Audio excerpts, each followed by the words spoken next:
Здравствуйте, дорогие друзья! С вами снова сказочница. Сегодня я расскажу вам русскую народную сказку по щучьему велению.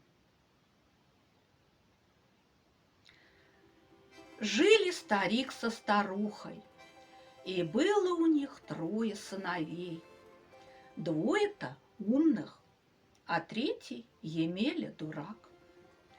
Померли старики. Старшие-то братья женились, жен своих в родительский дом привели, а Емеля так при них и остался. Старшие-то братья работают, а Емеля лежит целый день на печке, знать ничего не хочет. Вот как-то раз уехали старшие братья на базар, а невестки, братья жены-то, и говорят ему: «Сходи, Емеля, за водой». «Неохота», — отвечает он им с печи. «Сходи, Емеля, а не то вернутся твои братья с базара и гостинцев тебе не дадут». Делать нечего. Слез Емеля с печи, оделся, обулся, взял ведра, топор и пошел на речку. Прорубил он лед, набрал воду и ведра поставил, а сам в прорубь глядит. А в проруби плещется щука. И изловчился Емеля и ухватил щуку в руку. Вот уха-то будет вкусна. Вдруг щука говорит ему человеческим голосом: «Емеля, опусти меня в воду, я тебе пригожусь». А Емеля посмеивается: «Принесу тебя домой, велю невесткам уху сварить. Будет уха вкусна да сладка, вот ты пригодишься». А щука опять: «Емеля, Емеля, опусти меня в воду, я сделаю для тебя все, что ты не пожелаешь». «Ну ладно, — говорит Емеля, — только покажи мне сперва, что ты не обманываешь меня, тогда отпущу». «Запомни, Емеля, мои слова, по щучьему велению, по моему хотению, а дальше проси все, что ты хочешь, и вмиг все исполнится». Емеля и говорит: «По щучьему велению, по моему хотению, а ну-ка, ведра, ступайте сами домой, да так, чтобы вода не расплескалась». Только сказал, ведра сами в гору и пошли. Опустил Емеля щуку в воду, а сам следом идет. Идут ведра по деревне, а народ-то диву дается. Что за чудо такое? Ведра сами по деревне идут. А Емеля идет сзади и посмеивается. Зашли ведра в избу и сами на лавку встали, а Емеля на печь полез. Много ли, мало ли времени прошло, невестки опять говорят ему: «Емеля, ну что ты лежишь? Сходил бы, наколол дров, а то толстые поленья в печь не лезут».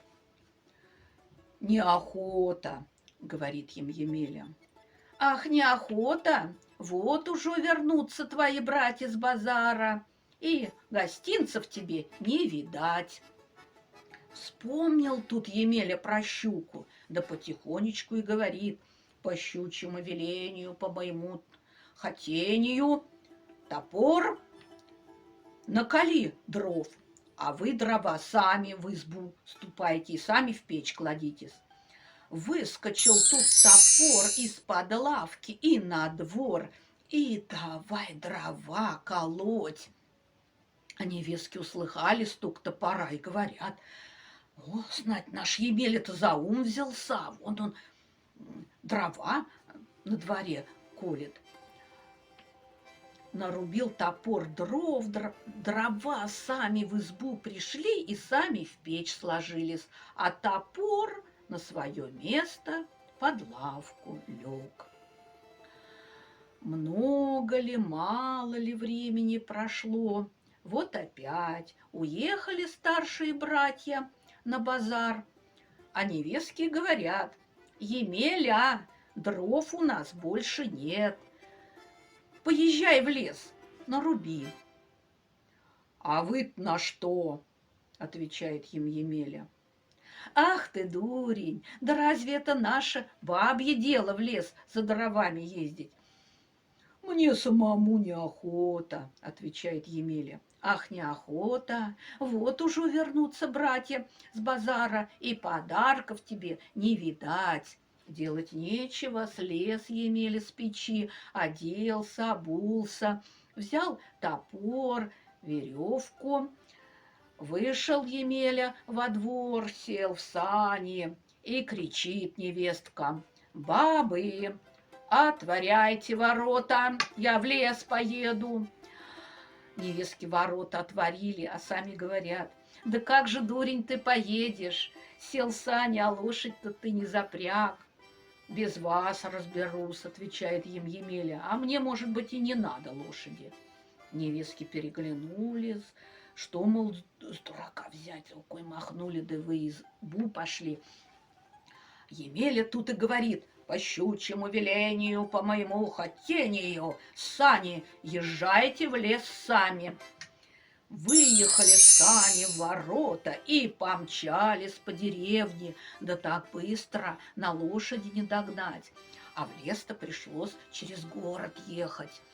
А в городе-то народ подбегает к саням, диву дается, что за чудо такое, сани сами, без лошади едут. А Емеля полеживает себе в санях, едет и на дорогу не глядит. Сколько так народу он помял, подавил, а народ-то кричит: «Держи его, лови его!» Да шибко сани мчатся, как будто погоняет их кто. Не поймали Емелю. Приезжает Емеля в лес, слез он с саней, да и говорит: «По щучьему веленью, по моему хотению, топор. Наруби деревьев, какие по суше, да накали дров, а вы, дровишки, сами валитесь в сани, да сами вяжитесь».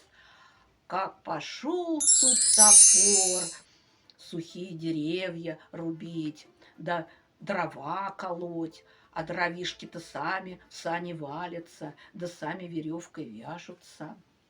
А потом Емеля и говорит: «По щучьему велению, по моему хотению, топор, выруби мне дубинку, да такую, чтоб на силу ее поднять можно было». Вырубил топор дубинку, дубинка сама пришла и в сани легла, а рядом и топор прыг-скок в сани лег. Сел Емеля поверх возу, да и говорит: «По щучьему велению, по моему хотению, катите сани домой сами». Помчались сани, а ехать-то опять через город пришлось, а там уже Емелю поджидают. Тащут Емелю с возу, ругают, бьют его. Емель потихоньку и говорит: «По щучьему велению, по моему хотению, дубинка, обломай им бока». Как пошла дубинка всех вокруг бить, колотить. Отбился Емеля. Приехал он домой, да и на печку полез. Долго ли, коротко ли, весть о Емелиных проделках дошла до самого царя. Царь зовет офицера и велит ему поехать в ту деревню и привести Емелю во дворец. Офицер приезжает, в деревню, заходит в ту избу, где Емель живет, и спрашивает: «Ты, Емеля, дурак?» А Емеля ему с печи отвечает: «А твое-то какое дело?» Рассердился офицер, Емелю по щеке ударил. «Ах ты, невежа, ты как с царским офицером разговариваешь! А ну, слезай с печи, велено тебя во дворец к царю доставить!» Тут Емелю увернулся да потихонечку и говорит: «По щучьему велению, по моему хотению, дубинка, обломай ему бока». Как пошла дубинка бить, колотить офицера, на силу он ноги унес. Удивился царь, что офицер не справился с Емелей. Рассердился он, прогнал офицера с глаз долой. А сам и думает: да, знать непростой этот Емеля. Тут его грубостью да силой не одолеть. Надо бы его хитростью да лаской во дворец заманить. Призывает царь к себе старшего вельможу и говорит: как хочешь, а привези ты мне этого Емелю во дворец, иначе мой меч, твоя голова с плеч. Старший вельможа поехал на базар, накупил он изюму, черносливу, пряников. Приезжает он в деревню, заходит в ту избу, где Емеля живет, и говорит: «Емеля, слезай с печи, я тебе от царя гостинцев привез». Емеля слез с печи, угостился сладостями, да и опять на печь полез. Старший вельможа и говорит: что ж, Емеля, ты так всю жизнь собираешься на печи пролежать? Поедем со мной во дворец к царю. А Емеля и говорит: да мне и здесь тепло. Стал тогда вельможа у невесток выспрашивать, как бы ему Емелю во дворец заманить. А ты посули ему красный кафтан, сапоги и шапку новую. Старший вельможа и говорит: поедем, Емеля, со мной во дворец. Царь тебе красный кафтан подарит, сапоги и шапку новую. Емеля подумал и говорит: ну ладно, ты вперед езжай, а я вслед за тобой буду. Старший вельможа уехал, а Емеля и говорит: по щучьему велению, по моему хотению, поезжай печь во дворец к царю. Только сказал, углы в избе затрещали, крыша зашаталась, стена отвалилась, и печь сама пошла по деревне в город, прямо к царскому дворцу. А царь тем временем во дворце старшего вельможу допрашивал. Глянули они в окошко, царю диву дался. Что за диво такое? А это, ваше величество, ведь сам Емеля к тебе на печи едет, говорит вельможа. Вышел царь на крыльцо. На тебя, Емеля, что-то много жалоб от горожан поступило. Сколько народу ты помял, подавил. А Емеля отвечает: а чё они сами под сани лезут? Ах ты, невежа, дурак, рассердился царь. Вот велю я тебя под стражу взять. Тут царская дочь, Марья царевна, услыхала шум и на крыльцо вышла. Как увидел Емеля Марью царевну, так и влюбился в нее. А Марья царевна в ответ над Емелей посмеивается. А вот до чего деревенщина додумался. Прямо на печи к царскому дворцу приехал. Да, думает Емеля, не мил, не пригож я царевне. Подумал Емеля, да и говорит: по щучьему велению, по моему хотению, пусть царевна меня полюбит. А потом еще сказал: а ты, печь, поезжай побыстрее домой. Повернулась тут печь, И поехала, поехала, не успела стража Емелю поймать. Приехала печь домой и вошла в избу и на прежнее место встала. Лежит себе Емеля на печи, полеживает, на балалайчике поигрывает, а во дворце тем временем крик да слезы. Марья царевна плачет, жить без Емели не может и просит отца, чтобы выдал он ее за Емелю замуж. А царь отвечает: да не бывать тому, чтобы я свою дочь, царевну, за мужика-лапотника выдал, да притом за какого, за дурака и невежу. А Марья царевна, знай за свое: хочу замуж за Емелю, жить без него не могу. Вознегодовал тут царь и говорит: раз так, будет тебе твой Емеля. А сам загрустил, запечалился царь и зовет к себе старшего вельможу. Как хочешь, говорит, а привези ты мне Емелю, хоть живого, хоть мертвого. Не то мой меч, твоя голова с плеч. Поехал старший вельможа на базар. Накупил он вин дорогих, да разных закусок. Приезжает он в ту избу и говорит Емеле: Емеля, слезай с печи, я тебе угощение от царя привез. А дурак-то Емеля наелся, напился, захмелел и уснул. Тут его старший вельможа связал, положил в повозку и повез во дворец. Царь тотчас приказал обвенчать свою дочь Марью царевну с Емелей и еще велел прикатить большую бочку с железными обручами. В эту бочку посадили Емелю и Марью царевну, засмолили и бросили в синее море. Долго ли, коротко ли, проснулся Емеля, а кругом темно, тесно.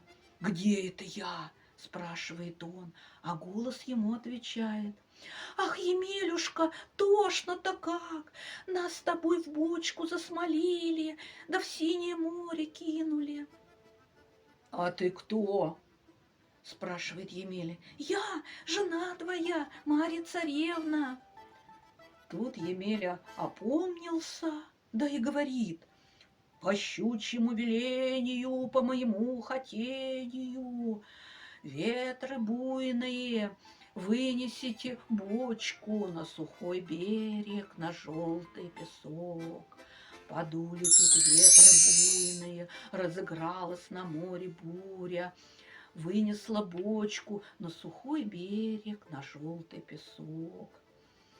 Марья царевна с Емелей вышли на берег, вдохнули они воздуху свежего, оглянулись вокруг. Царевна и говорит: «Емелюшка, где же мы с тобой жить-то будем? Выстрой какую ни наесть избушку». «Мне неохота», — хотел было сказать Емеля. Да тут опомнился и говорит: «Что ты, краса моя, я для тебя не то что избушку, я целый дворец выстрою. По щучьему велению, по моему хотению, выстройся каменный дворец с золотою крышею». Только сказал, и возник перед ними чудесный дворец, сам весь из белого мрамора, крыша золотом покрыта, а вокруг дворца сад зеленый растет, цветы цветут, птицы поют. Вошли Марья царевна с Емелей во дворец и сели у окошечка. Царевна и говорит: «Емелюшка, как бы тебе красавчиком стать?» Емеля, недолго думая, и говорит: по щучьему велению, по моему хотению, стать мне добрым молодцем, писаным красавцем. И сделался он таким раскрасавцем, что ни в сказке сказать, ни пером описать. А в ту пору ехал царь на охоту. Увидал он дворец на том месте, где раньше ничего не было. Да и спрашивает, это что за невежа? На моей земле без моего дозволения дворец выстроил. Послы побежали, встали под окошком, спрашивают, а Емеля им отвечает: зовите царя ко мне в гости, я сам ему скажу. Приехал царь ко дворцу, а Емеля его с крыльца встречает, в гости зовет, а царь спрашивает: да кто ж ты такой, добрый молодец? А помнишь дурачка Емелю, что приезжал к тебе на печи?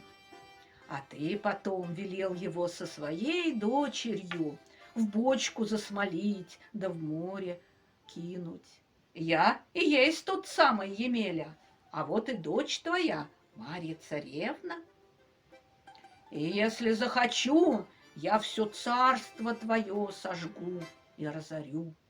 Испугался тут царь, стал прощения просить.